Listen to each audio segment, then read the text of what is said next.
Hello and welcome to Sari Speaks. This is Arshad Mahmood.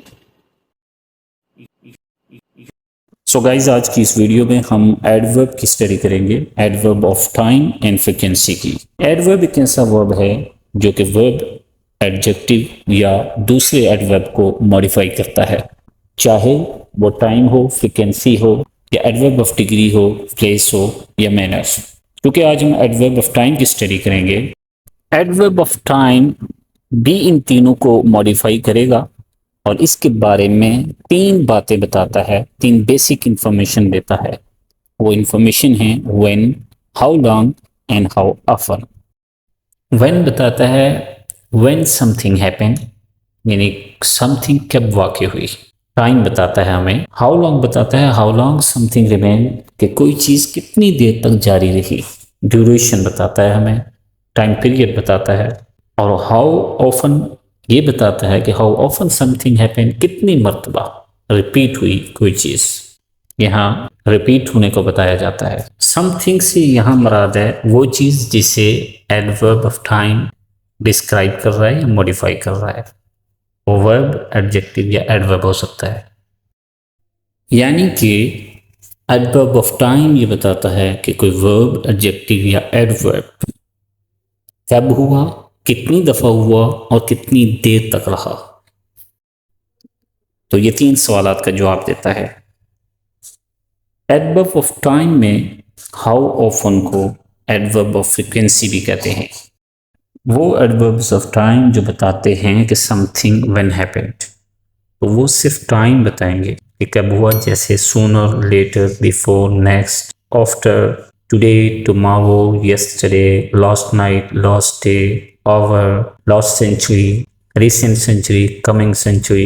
ये सब चाहे वो वक्त की छोटी इकाई हो या दिन हो, महीना हो, साल हो, सदी हो या ज़माना हो, लेकिन वक्त उसमें बयान हो, ऐसी सूरत में ये एडवर्ब्स व्हेन को रिप्लाई करते हैं, यानी बताते हैं समथिंग व्हेन हैपेंड। अब देखते हैं इनको सेंटेंस में कहाँ प्लेस करते हैं। इस तरह के तमाम एडवर्ब्स सेंटेंस के एंड में अमूमन आते हैं, जैसे they played cricket yesterday, he will play cricket tomorrow, they won their match last night। इसके अलावा ये एडवर्ब्स सेंटेंस के शुरू में भी आ सकते हैं, लेकिन जब ये सेंटेंस के शुरू में आएंगे तो ऐसी सूरत में एडवर्ब्स को एम्फेसाइज किया जाता है, यानी जब एडवर्ब पर एम्फेसाइज करना मतलूब हो तो ऐसी सूरत में उनको सेंटेंस के शुरू में लाते हैं। जैसे tomorrow I will meet you, yesterday they have won their match. जब टाइम सेंटेंस के एंड पे आएगा तो ऐसी सूरत में वो न्यूट्रल पोजीशन पर होगा और यहाँ फोकस रेस्ट ऑफ सेंटेंस पे होता है, टाइम पे नहीं। जबकि टाइम जब सेंटेंस के शुरू में आएगा तो ऐसी सूरत में फोकस टाइम पर होता है, रेस्ट ऑफ सेंटेंस पे नहीं।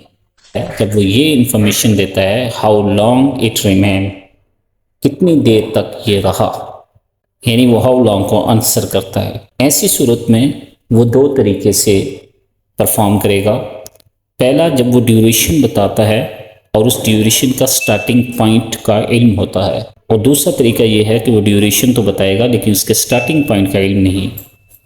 जिस ड्यूरेशन के स्टार्टिंग पॉइंट का इल्म नहीं वो गैर मुअय्यन वक्त है, और जिस ड्यूरेशन के स्टार्टिंग पॉइंट का इल्म है वो मुअय्यन वक्त है, यानी स्पेसिफिक और नॉन स्पेसिफिक। मुअय्यन टाइम यानी स्पेसिफिक टाइम के साथ सिंस, और गैर मुअय्यन यानी नॉन स्पेसिफिक के साथ फॉर को इस्तेमाल होता है।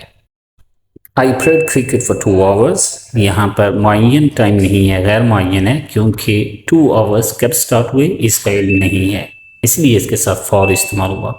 जबकि I have been playing cricket since morning, यहाँ पर क्रिकेट खेलने का अमल सुबह से जारी है। यहाँ भी ड्यूरेशन है लेकिन उसके स्टार्टिंग पॉइंट का इल्म है कि सुबह यानी मॉर्निंग से शुरू हुआ, इसलिए हमने सिंस इस्तेमाल किया।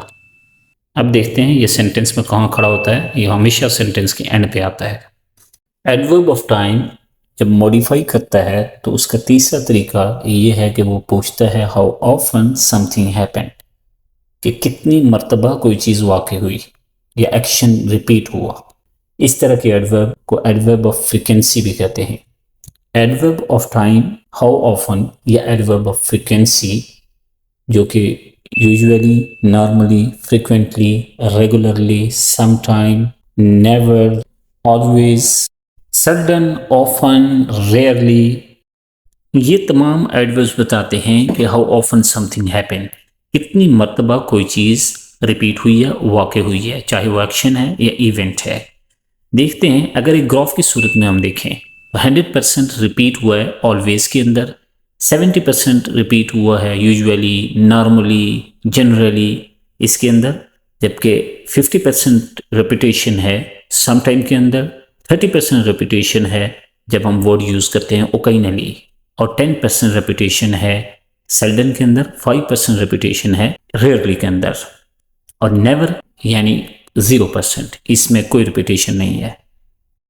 नेक्स्ट देखते हैं, where do they place in the sentence. Adverb of frequency जब वो रिप्लाई करते हैं हाउ ऑफन को, तो ऐसी सूरत में किसी भी सेंटेंस में वो 3 मुख्तलिफ मकामात पर आ सकते हैं। इनकी पहली पोजीशन है मेन वर्ब से पहले। अगर मेन वर्ब से पहले ऑक्सिलरी वर्ब भी है, चाहे वो हेल्पिंग वर्ब हो या मॉडल वर्ब, तो ऑक्सिलरी वर्ब के बाद मेन वर्ब से पहले ही आएंगे। इसकी दूसरी पोजीशन सेंटेंस के एंड पर है, लेकिन यहाँ तमाम एडवर्ब्स नहीं आते। इनमें कुछ एडवर्ब ऐसे होते हैं जो सेंटेंस के शुरू में आते हैं, जिनमें 2 एडवर्ब बहुत फेमस हैं, वो जनरली और sometime. Rest of adverb sentence के एंड पे आते हैं। जब वो सेंटेंस के एंड में आएंगे तो उनकी मीनिंग में एम्फेसाइज ज़्यादा होती है, यानी उसका माना तगड़ा होता है। जबकि जब वो मेन वर्ब से पहले आते हैं, मिड वाली पोजीशन, यहाँ उसके मानी में एम्फेसाइज कमज़ोर होती है, ज़्यादा एम्फेसाइज नहीं किया जाता, ज़्यादा जोर नहीं दिया जाता।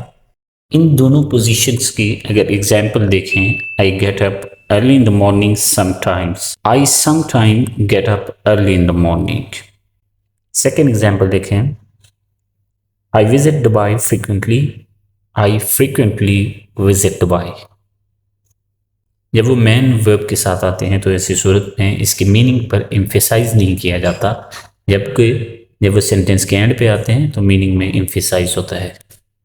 सो गाइज, अब हम देखते हैं येट एंड स्टिल। ये 2 एडवर्ब्स भी एडवर्ब ऑफ टाइम कहलाते हैं, और इन दोनों की सेंटेंस के अंदर डिफरेंट पोजीशन है। येट सेंटेंस के एंड में आता है और स्टिल मेन वर्ब से पहले आता है। और अगर मेन वर्ब से पहले ऑक्सिलरी वर्ब है तो ऑक्सिलरी वर्ब के बाद मेन वर्ब से पहले, यानी ऑक्सिलरी वर्ब और मेन वर्ब के दरमियान में इस्तेमाल होता है।